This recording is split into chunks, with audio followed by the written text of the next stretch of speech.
मेरे अंश का रूप अग्नि जैसा ही होता है।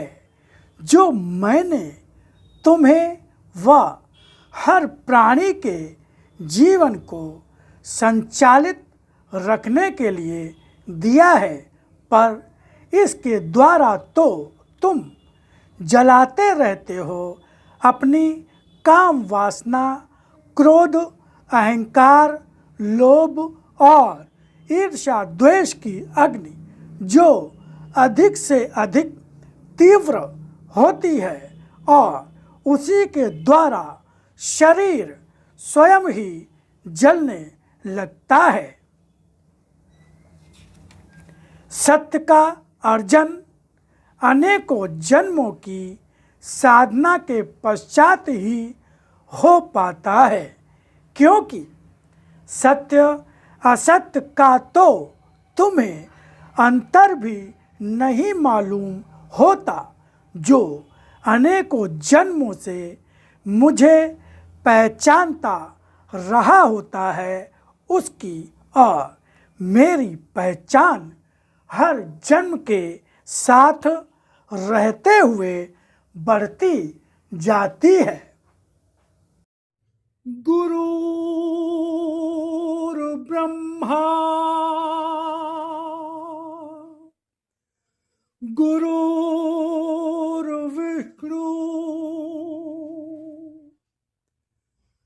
गुरुर्देवो महेश्वरा गुरुर्साक्षात् परब्रह्म तस्मै श्री गुरुवे नमः।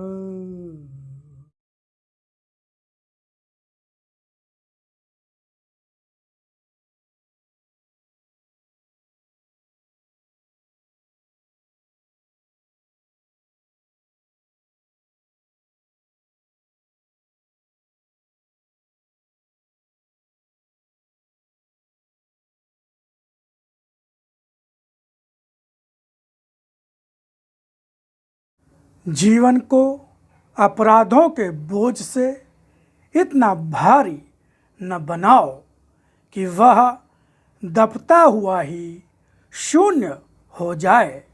जो जीवन आज तुम्हारे सामने है, वह हर तरह से अगर क्षीणता की ओर बढ़ता हुआ नगण्य सा होता जा रहा है, तो इसका कारण ही है तुम्हारे कर्मों का बोझा, जिसे ढोते ढोते तुम्हारा शरीर थक चुका है। यह सत्य है कि महत्व शरीर में शरीर की शक्ति, गति और क्षमता का अधिक नहीं होता। महत्व होता है मानसिक गति और शक्ति का, जो जीवन का मूल्य निर्धारित करती है।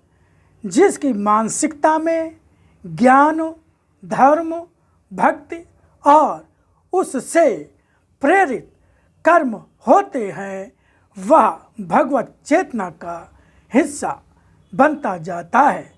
हर प्राणी भगवत चेतना का अंश ही तो है, पर वह स्वयं को उस रूप में पहचानता नहीं है, न ही उसे उसके अंश रूप में पहचानने का आनंद अनुभव होता है। तब वह उस अंश में होते हुए भी उस कूड़े की तरह है। जैसे कूड़े के ढेर में अग्नि पड़ती रहती है, तो कूड़े की बदबू से वातावरण ही दूषित और जहरीला होता जाता है। पर जब यह यज्ञ की समिधा होती है, तब उसके द्वारा वातावरण का प्रदूषण दूर होता है और उसमें सांस लेने वाले के लिए जीवन में शक्ति का लाभ होता है।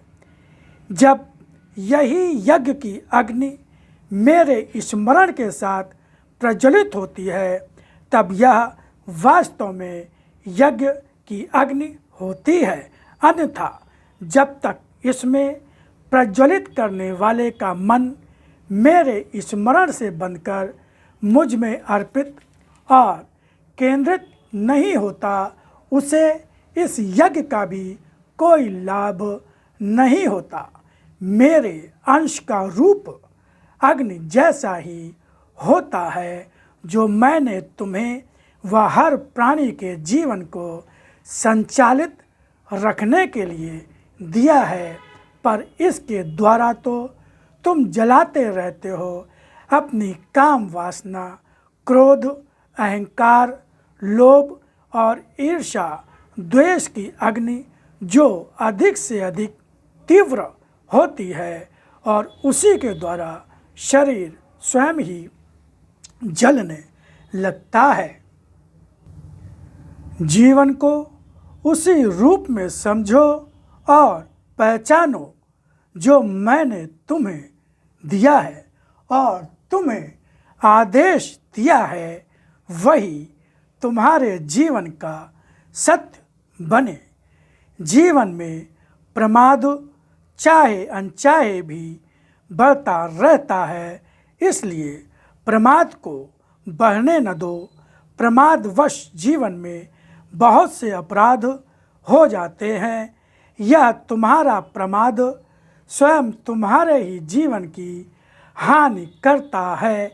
सत्व गुणहीन तो नहीं हो, फिर भी रजस और तमस प्रधान जीवन किस लिए बनाए हो? अगर मेरे मंदिर की पहचान हुई है, मेरे लिप रूप दर्शन में मेरी उपस्थिति की पहचान हुई है, तो इसका अर्थ ही है कि तुम्हारे अंदर सत्व गुण अभी भी शेष है। फिर भी जब मन विलासता से भरा हुआ है, तो तुम्हारे मन की गति तुम्हें संसार के तमाम विलासी जीवन की ओर ले जाती है। विलास का अर्थ अनेकों रूपों में होता है। यह विलास भक्ति का भी होता है। जब मनुष्य सीमा से अधिक भक्ति रस में इतना डूब जाए कि वह भक्ति तो करता रहे, पर धर्म की ओर दृष्टि ही न डाले, यह केवल भक्ति रस में डूब जाना मन के लिए विलासता का रूप ही होता है। जब तुम्हारे अंदर भक्ति भावना तो हो, पर कर्तव्य का बोध न हो, धर्म का बोध न हो, अंधे के समान भी भक्ति करते दिखाई दे रहे हो, तब भी क्या, जब भक्ति का आधार ही नहीं हो, तब आधारहीन भक्ति कभी मनुष्य को पूर्णता नहीं देती है।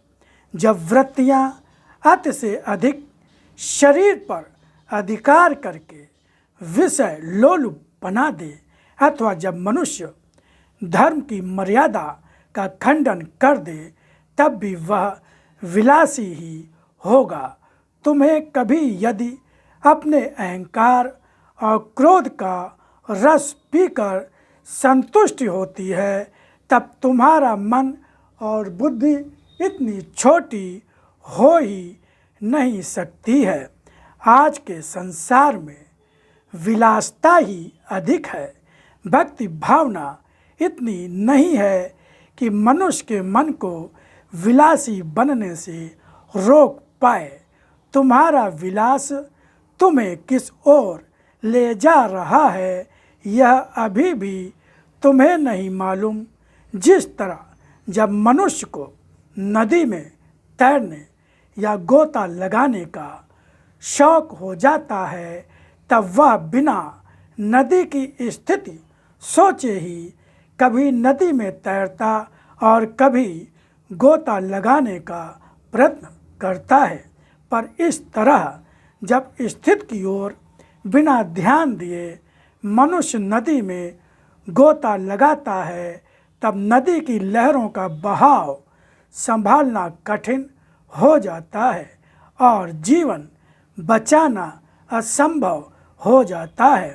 इसी तरह संसार के हर क्षेत्र में भी अगर गोता लगाने का शौक हो, तब भी बिना जाने यदि गोता लगाओगे तो अपनी ही जीवन की हानि पाओगे।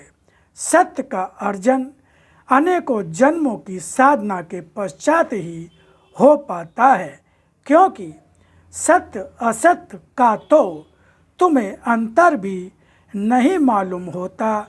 जो अनेकों जन्मों से मुझे पहचानता रहा होता है, उसकी और मेरी पहचान हर जन्म के साथ रहते हुए बढ़ती जाती है।